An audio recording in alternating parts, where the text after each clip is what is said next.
ஓம் ஹர ஹர நம பார்வதி பததே ஹர ஹர மகாதேவா. ஓம் ஸ்ரீசைவாகம விஷ்டபே பரசிவா யர்த்தஸ்வரூபக்ரமம் யோ வித்யாதிமிரம் யபோஹ்ய நிகிலம் வித்யோதயத்யாதராத் स्वव्याख्यानमहामयूखनिवहैः दीक्षाविशिष्टात्मना वन्दे घोरशिवाख्यदेशिकरविं बोधायतं सर्वदा। श्रीमद्देशिकपादेभ्यः सशक्तिभ्यो नमो नमः। सदा शिष्टात्मचिद्यक्तिकारणेभ्यो नमो नमः.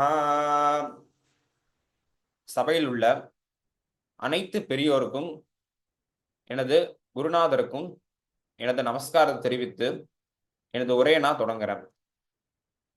Monthly seminar on Shaiva studies jointly organised by Srimat Srikanta Shivacharya research institute, French institute of Pondicherry, Saiva Sastra பிரச்சார சபா.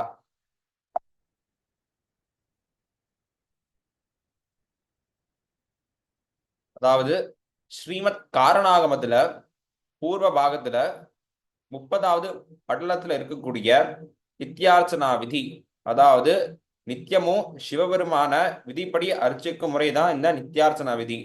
அதை பத்தி நாம பார்ப்போம்.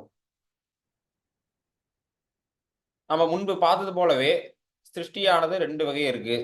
சிவசிருஷ்டி, பிரம்ம சிருஷ்டி. சிவசிருஷ்டியிலிருந்து வந்தவங்க தான் இந்த ஆதி சிவர்கள்.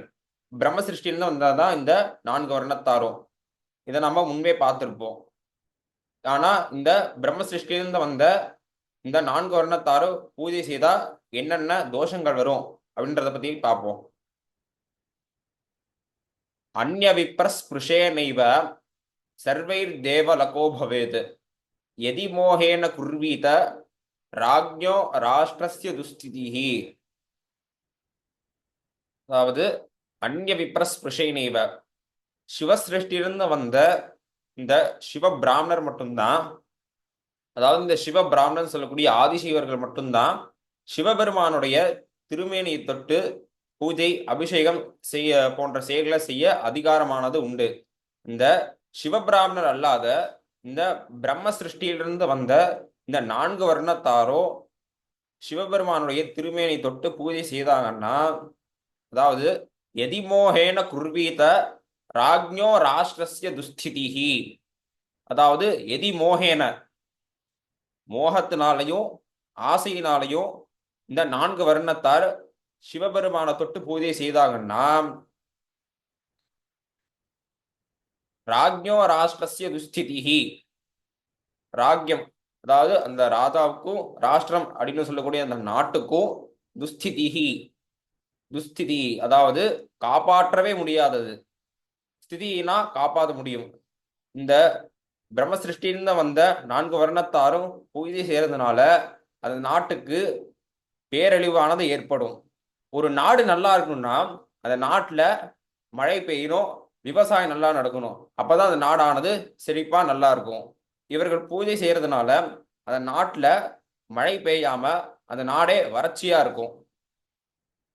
அது மட்டும் இல்லாம இயற்கை சீற்றங்கள், அதாவது நீர்நிலைகள்ல சுனாமி போன்ற பேரழிவானது ஏற்படும். அதனால மக்களுக்கு பாதிப்பு ஏற்படும். மற்றும் ஈட்டி பாதா அப்படின்னு சொல்லக்கூடிய இந்த பூச்சிகள்னால இந்த விவசாய நிலத்துக்கும் மக்களுக்கும் தொந்தரவு ஏற்பட்டு அந்த நாடானது அழிஞ்சு போயிடும். அதனால என்னன்னா இந்த பிராமணர்கள், அதாவது பிரம்ம சிருஷ்டியிலிருந்து வந்தவங்க பூஜை செய்யக்கூடாது. இப்படி செய்தார்கள்னா இந்த நாட்டுக்கு பேரழிவானது ஏற்படும். ஆதிசிவர்கள் மட்டும்தான் பூஜை செய்யணும் அப்படின்றதான் இந்த ஸ்லோகமானது சொல்லுது. அடுத்து கோபி மலின தாரீது சிவம் ஸ்பர்ஷனதோ த்விஜா ச ஏகவிம்சதி குலம் சோக்ஷயம் நரகம் விரஜேத். அதாவது கோபி மலின தாரி தூ சிவம் ஸ்பர்ஷ நயோத்விதா. சுவாமியை தொட்டு பூஜை செய்யக்கூடிய ஆச்சாரியரானவர் எந்த மாதிரியான வஸ்திரங்களை கட்டிட்டு பூஜை செய்யக்கூடாது அப்படின்னா, கிழிந்த வஸ்திரம், கிழிந்த வஸ்திரத்தை கட்டிண்டு அந்த ஆச்சாரியரானவர் சுவாமி தொட்டு பூஜை செய்யக்கூடாது. அடுத்து மலினம், மலினம்னா அழுக்கு அப்படின்னு பொருள். அழுக்கான வஸ்திரத்தை கட்டின்னும் நாம சுவாமியை பூஜை செய்யக்கூடாது. அடுத்து படுக்க விழுப்பு அப்படின்னு சொல்லக்கூடிய நாம குளிக்கிறதுக்கு முன்னாடி தரிச்சிட்டு இருந்த வஸ்திரத்தை கட்டின்னும் நாம சுவாமிய பூஜை செய்யக்கூடாது. அதுதான் ராத்திரி வஸ்திரம் பரித்தியஜ்ய அந்நிய வஸ்திரம் பரிதாத அப்படின்னு சொல்லியிருக்கு. அதே போன்று ஈரமான வஸ்திரத்தை கட்டினும் நாம சுவாமி பூஜை செய்யக்கூடாது. அதுதான் சூக்ஷ்மாகமத்துல தௌத்த வஸ்திரேன சம்வேஷ்டிய சார்திர வஸ்திரம் பரித்தியஜேத் அப்படின்னு சூக்ஷ்மாகமங்கள்ல சொல்லியிருக்கு. அதாவது நாம ஈரமான வஸ்திரத்தை கட்டிண்டு சுவாமிய பூஜை செய்யக்கூடாது. நல்ல துவைத்த உலர்ந்த வஸ்திரத்தை கட்டின்னு தான் நாம சுவாமிய பூஜை செய்யணும். அதாவது இந்த மாதிரியான வஸ்திரங்கள்ல கட்டிண்டு பூஜை செய்யறதுனால எந்த பிரச்சனை வந்துட போகுது அப்படின்னு நாம் நினைப்போம். ஆனா ச ஏகவிம்சதி குலம் சோக்ஷயம் நரகம் பிரஜேது. எந்த ஆச்சாரியரானவர் இது போல வஸ்திரங்கள்லாம் கட்டிண்டு சுவாமியை பூஜை செய்கிறாரோ அவர்களுடைய 21 தலைமுறையானது நரகத்தை அடையும் அப்படின்னு இந்த காரணாகம் சொல்லியிருக்கு. அதனால நாம என்ன பண்ணணும்னா, இந்த வஸ்திரங்கள்லாம் கட்டாம நல்ல சுத்தமான வஸ்திரங்கள் கட்டிட்டு தான் சுவாமியை பூஜை செய்யணும்.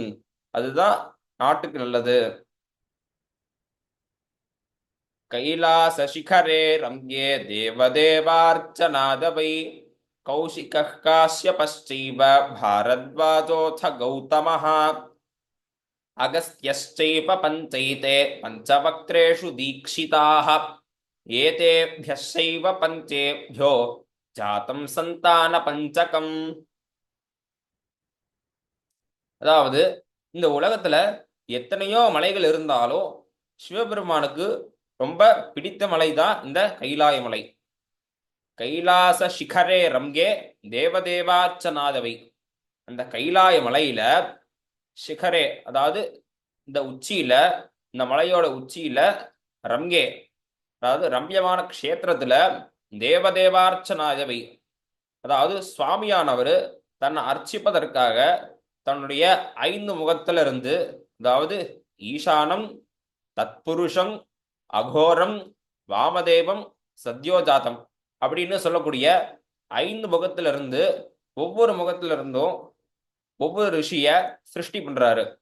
அதுதான் கௌஷிக காஸ்யபश्चैव भारद्वाजोऽथ गौतमः अगस्त्यश्चैव पञ्चैते பஞ்சவக்திரேஷு தீக்ஷிதாக. அதாவது கௌஷிக ரிஷி, காஷ்யப ரிஷி, பாரத்வாஜ ரிஷி, கௌதம ரிஷி, அகஸ்திய ரிஷி அப்படின்னு சொல்லக்கூடிய 5 ரிஷிகளும் சுவாமிகிட்ட இருந்து வராங்க. இந்த 5 ரிஷிகளும் 5 சந்தானங்களை சிருஷ்டி பண்றாங்க. ஏதேபியஸ்சைவ பஞ்சேபியோ ஜாத்தம் சந்தான பஞ்சகம்.